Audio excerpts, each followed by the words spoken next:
everybody? Welcome back. This is the after show. The after show. Oh, man, guys. It's about to go down. Thank you so much, Millie, for staying around. Yes, we're only missing the drinks, the cocktails. Yeah, Exactly. you know what? You know what? It's the after show. We need to. You giving us some gems right Yeah, now. we We need need to to have some be popping bourbon, some champagne. whiskey. Oh, okay. Enough I did. said. Enough said. Exactly. Well, let's I'll be back, y'all.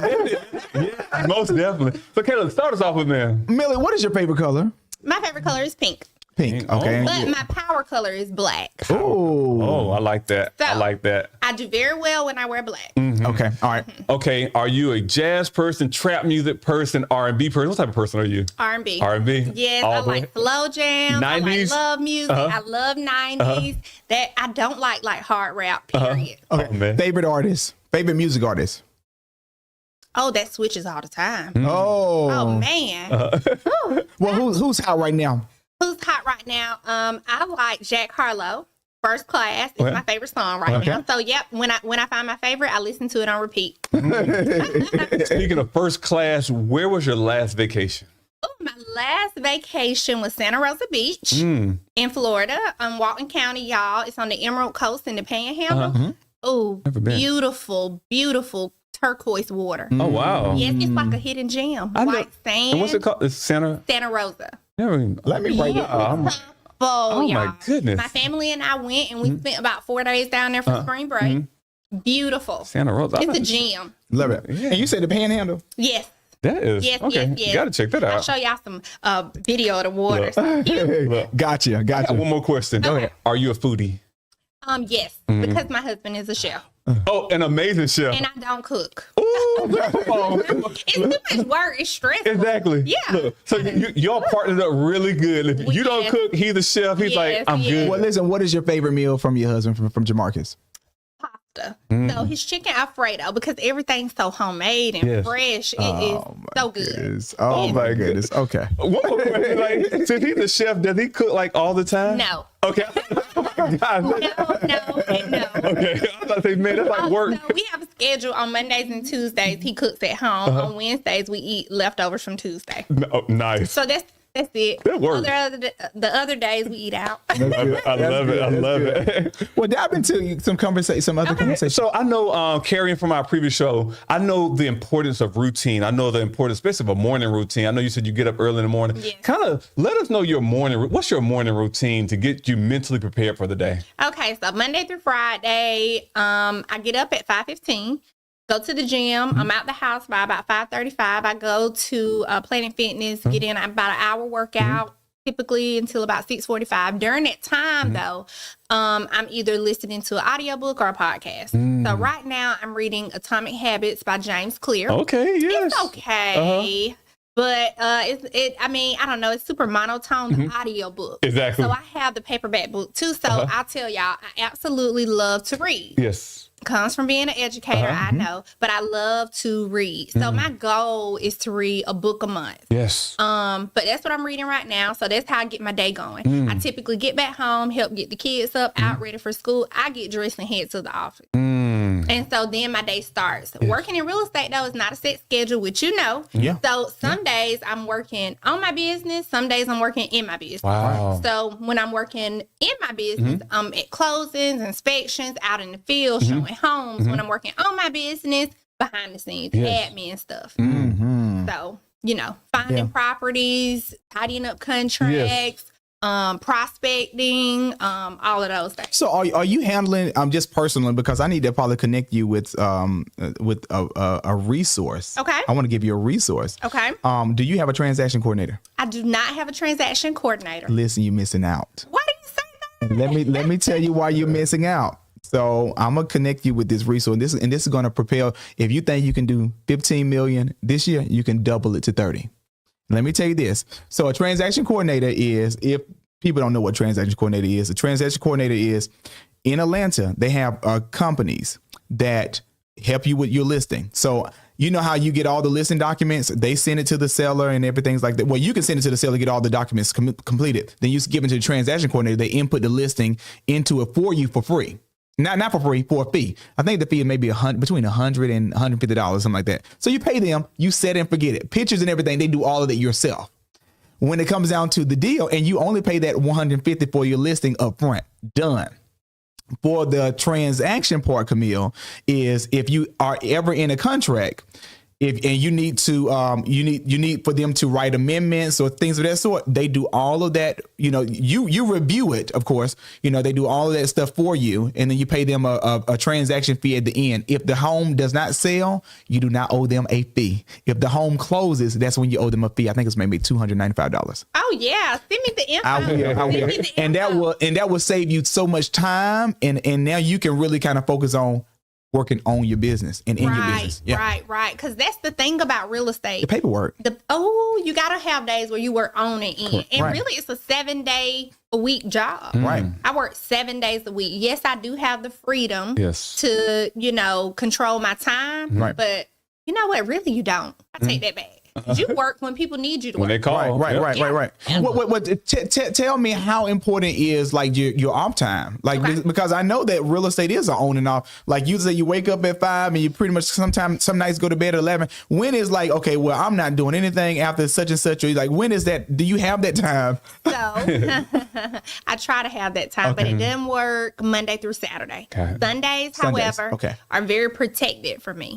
Now I'm at a place where I do not work on Sundays. However, what I did do this year was I started a team, a very small team, and this team is not your typical team. Okay. So this is more of a mentor-mentee model. Okay. So I'm her mentor. She's my mentee. She's licensed, young girl, only 19, out here working. Love it. So on Sundays, she shows properties for me. Okay. We have a contract in place for Yes. 12 months because the goal is to mold her and prepare her to be her own agent. Got it. Because I don't want to have like a team of people under me. Not right now, maybe eventually, but I do love mentoring people and coaching them and, educating and helping them. Right. So she shows for me on Sundays. So I do have that in place now. Are you inspired to become a broker? I am inspired to become a broker. Okay. Just not today. Not but today. I am. Absolutely. Well, why don't you tell us about the I know you was talking about you are passionate about educating Yes. others. And so how are you, do you have any plans of like figuring out how to educate either real estate professionals? Like what are some of your goals there? So, absolutely. So, my goal is I'm already a licensed educator in the state of Georgia.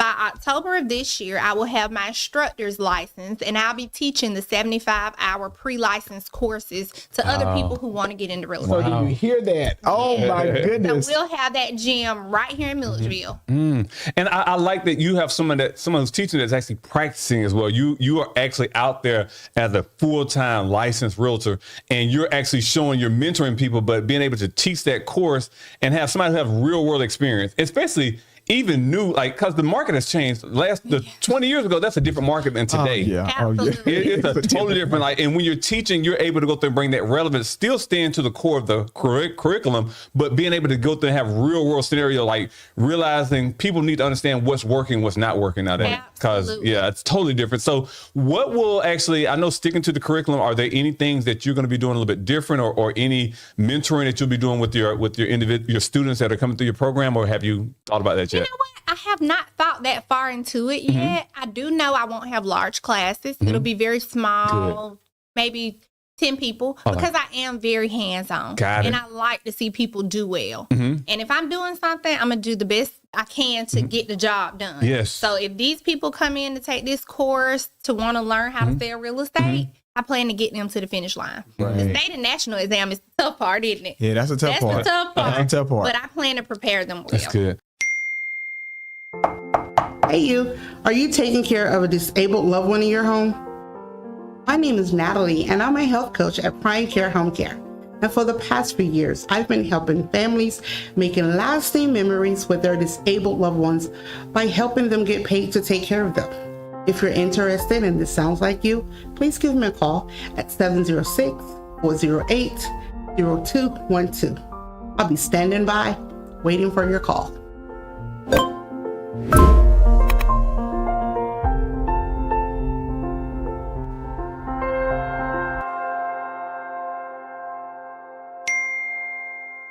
That's great. Absolutely. How important has social media been to the success of you as a realtor? Oh my goodness, y'all! 90% of my business comes from social media. Wow. Yes, yes. When I post, when I share, when I put out things educating people, people respond to that because that's how you show value. Correct. Right. People say, oh, she's out in the field working. She knows this market. Yes. You know, people will call me sometimes, do you have anything coming up for this? I'm thinking about selling. What could I possibly get? Not sure if I want to sell, but social media, that's where 90% of my business has come from, and that's Facebook and Instagram.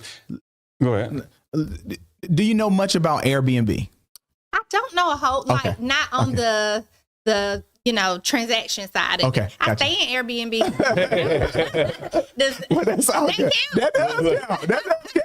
But because what's happening is I see, especially in the Metro Atlanta, because everyone comes to Atlanta. You know, Atlanta was open during COVID, so they just broke all the rules, and so a lot of the investors were buying homes for Airbnbs. And so I was like wanted to know, in the Millersville area, or the market here in the Lake Oconee, Lake Sinclair area, have you seen investors pretty much buy homes on the lake for Airbnb purposes? I actually have had a lot of investors reach out to me. Okay. However, Lake Sinclair is a different ballgame because on the lake, we have leased, we have fee simple, we have strip lease. Anything leased, you cannot put an Airbnb on. It has to be fee simple.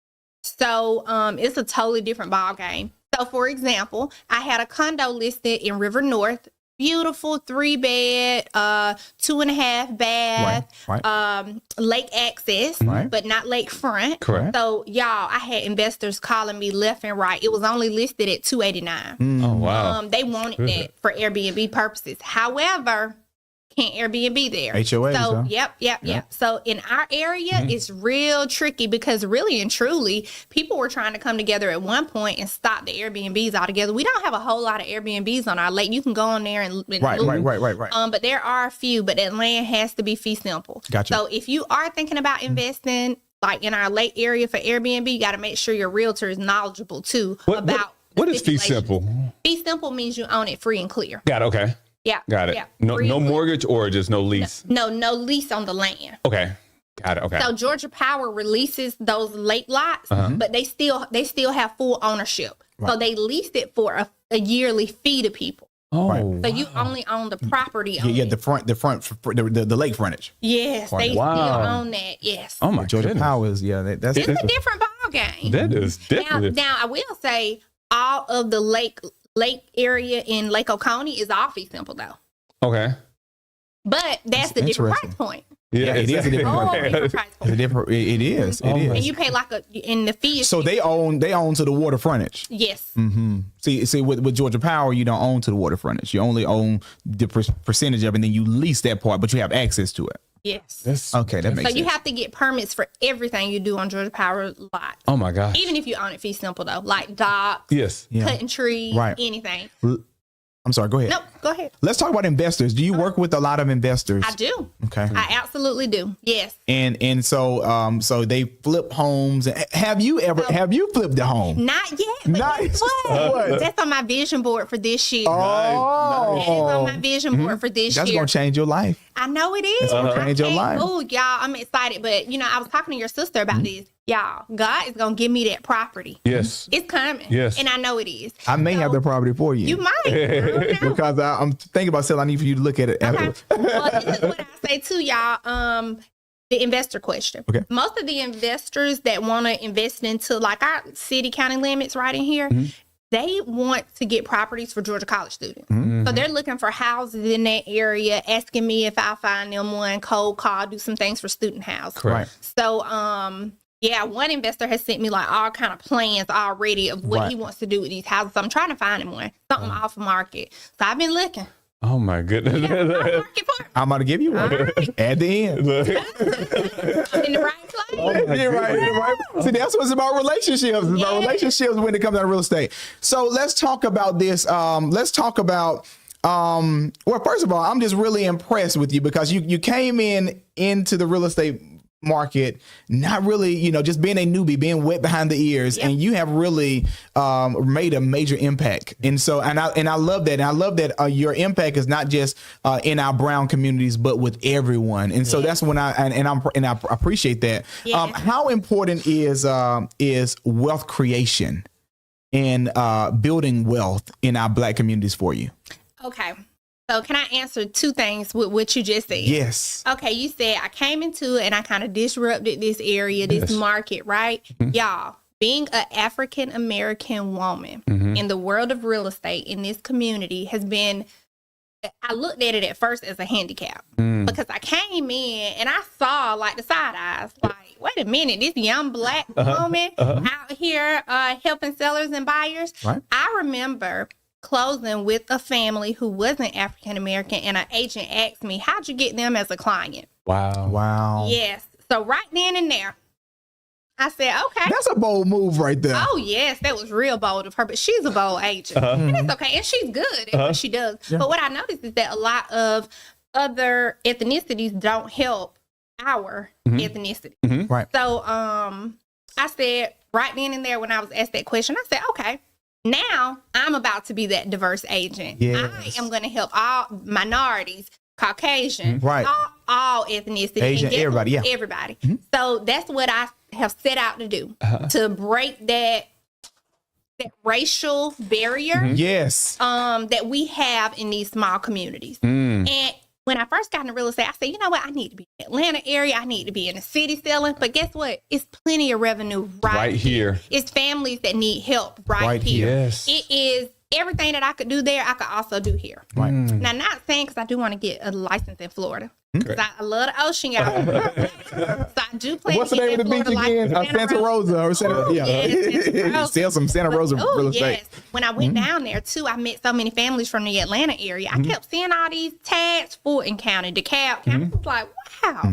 Went into a restaurant down there right on 30A, ran into a couple from Reynolds in Lake Oconee. Wow. Y'all, I said, I am in my place. That's it. Come and on. I'm just talking to people. But, okay, so I answered that question. I just wanted to say, like, being a Black woman in the world of real estate in these small communities has been, like, it's been real eye-opening. And I've received a lot of, like, side eye, too. And that's okay. Yes. I remember last year, Christmas, I went to an event in Lake Oconee in Reynolds. I was the only Black agent, the only Black person in a room full of real estate professionals, probably about 150 people. Wow. Beautiful barn. And I walked in and I saw the heads turned and I said, yep, I'm in the right place. Yeah. Bam. Okay. And then, yes, were you about to say? No. I like the fearlessness that you have. Have you always been like that as a kid? Like, have you always been that person, or did you develop that over here? You know, I went to school with the Camille. Well, I want to hear. Yeah. Well, you know what? I think I've always kind of been just like a free spirit type person. Real spunky, real just, I don't know, I'm real authentic. Got it. So in my real estate career, y'all, my goal is to be authentic and have people be able to relate with me. So I share my family. Yes. I share my fitness journey. Yes. I share my real estate. And that is what my business revolves around. Family, my dog. Yes. I saw. You have a new puppy, or No, she's not new. I just post her all the time. She's getting bigger and bigger. Okay, I'm like, She's a Labradoodle or something? She's a golden doodle. A golden doodle. 50 Okay. pounds, Oh, like my- a teddy bear. Yeah. That's my baby. She sleeps with me. Oh my goodness! God. But my business revolves around my family and my fitness and then real estate. So I open up my life to people with all of those things. Yes. I try to be as transparent as I can Exactly. be, but still have some privacy in my life Yes. too. Right. Correct. Right. And then what was the second part of the question about wealth? Just how important is Black wealth creation? Because really, when it comes down to building wealth, real estate is one of the most, I guess, the most important tool in order to build real estate. Build wealth. In order to build wealth is real estate. And so, like, how important is wealth creation? How important is empowering the next generation and building wealth? Yes, that is so, so important. So one thing I love to do is inspire. I love inspiring people because people inspire me too. Correct. And I love inspiration. Right. So wealth building in our community is so important. Y'all, my mom did not buy her first home until I had my first child. And that was such a great moment for our family, Yes. for her. Oh my Yes. God. Yes. So what I've seen from my mom purchasing, my dad purchasing, me getting into real estate, real estate is actually one of the best vehicles to wealth. Yes. Right. It absolutely is. Yes. Right. So it's super important that I share that with people, that I educate people, that I teach people. And one thing I look at is, especially, just think about these generations, these next generations, because, growing up in our family, our mom was really the first in our generation to buy a home. Well, my grandmother was. So grandmother had a home, then mom bought a home. And now all of our kids, her kids we're learning the importance of home ownership. Yes. Yep. And so it's something like how we're taught to go to school and get a good job, and go to school and get a good job, and you may find a good job now. but we're talking about the importance of owning a home, and just like with that, going to teach home ownership. Really, I feel home ownership does it allows you to establish a budget. It allows you to realize, okay, where's my money going? What am I investing? Okay, what am I saving? And then learning about equity and all these things that you can really kind of build with. So I think that's great. Home ownership is truly the American dream. Yes. What I did not realize was that when I was teaching, I was in the perfect position to buy a home. But see, I wasn't educated from my own family, so I did not know that, right? And so actually, we're getting ready to buy at the end of the year. Jessica, I was just talking to your sister about, Congratulations. she's going to be on, thank you. She's going to be on the lending side for me. But what I didn't realize was that when I switched over to 1099, you got to wait 2 years to have 2 years of consecutive. It's a whole thing. But now I know, and I educate other people. Y'all, home ownership is so, so important. Yes. Especially, there's a huge wealth gap with African American and white America, right? Oh, yeah. I was listening to a Dr. Phil show one morning while I was getting dressed. And Dr. Phil said on that show that the wealth gap between Black America and white America is so far because white Americans were able to gain wealth back then from home ownership. Yes. Right. When all the redlining and all that stuff was going on. Oh, yeah. You know? Oh, yeah. So blacks were not able to, but whites were. And so they have been able to just continue to gain wealth through real estate. They buy, they sell, they buy, they sell, they buy, they sell. Right. I just sold a house, y'all. My sellers pocketed over $800,000 on this sale, right? 6-figure check, right? Listen, I'm about to walk out. Amazing. Wow. Amazing. Wow. They only purchased the house for $400,000 a few years ago. I believe That is wealth. That's how wealth is created. And if no one gets anything from this conversation is if you desire to create wealth, you have to own a home. You do. You have to. Absolutely do. The cheapest, today's going to be the cheapest that the home's going to go for, because just think about right now, and as a real estate professional, both of y'all are real estate professionals. If we were to purchase homes 10 years ago, oh my goodness gracious, like homes that are going for $500,000 now were $100,000, $120,000 10 years ago. Right. And when our grandparents and our great grandparents, they were going for $25,000. right? Yep. So even if we look at a house today and say, oh, it's $200,000, don't think, oh my gosh, $200,000 is a lot of money. Just think, okay, if you keep this for the next 20 years, It's it gonna be may go to $400,000. $500,000. That's right. There you go. Yeah. And that's one thing that we're talking about now, like the importance of wealth creation is I bought a few homes in Atlanta 10 years ago. I admire y'all so much. Y'all have been kicking butt out here, just building wealth through real estate, creating companies. Y'all We on the low. We We trying to be on the low. But that's why I was saying this. But the importance of wealth creation is those homes that I purchased in Atlanta in East Point, actually, in the most undesirable area, it was like $100,000, $119,000, and now it's becoming gentrified. And so gentrification is coming in now. We having all these different restaurants popping up, and and our community is changing. And so now, like, these homes are $300,000, $400,000 now. And so that equity is like that wealth that we are in, that's in our families or in our lives. And that's one thing that we have to really teach our community in Milledgeville and our surrounding areas is, go ahead and buy the home now, because the next few years, 10 years, 15 years, when your child is graduating high school, that can be a form of retirement. You could downsize, you can buy your little condo in Mexico and live your life, best life. And this is the thing. I hear people saying, I'm just going to wait on the market to come down. Y'all, the market is not going to come down. Let me tell you something. Real estate goes through 3 shifts. You got a stagnant market, you got a buyer's market, you got a seller's market. Right now, we are 100% still in the seller's market, right? Yes. Now, for the market to shift, because I read a book called Shift when I first got in by Gary Keller, right? Awesome book. So for the market to shift, you have to have a minimum of 6 months supply of inventory on the market. We don't even have 1 month supply of inventory across the United States of America. So the market cannot shift. It could take years to get to that point. Wow. It's going to happen because shifts happen in the world of real estate. Right. However, it is a great time to buy real estate. Absolutely. Even in Milledgeville, I've seen such a transformation. I see Georgia College and GMC purchasing all this property around themselves. I'm like, for people that bought and held and were able to go through and actually either sell that property, they were able to go through and position themselves to go through and actually benefit from it as well. So that's why even in our local town, it's so important to buy, regardless if the house is $50,000 or $150 or $350. It's important to get that property in your hand. Yep. Stay in it and hold it for a second. That's right. Y'all, let me tell you something.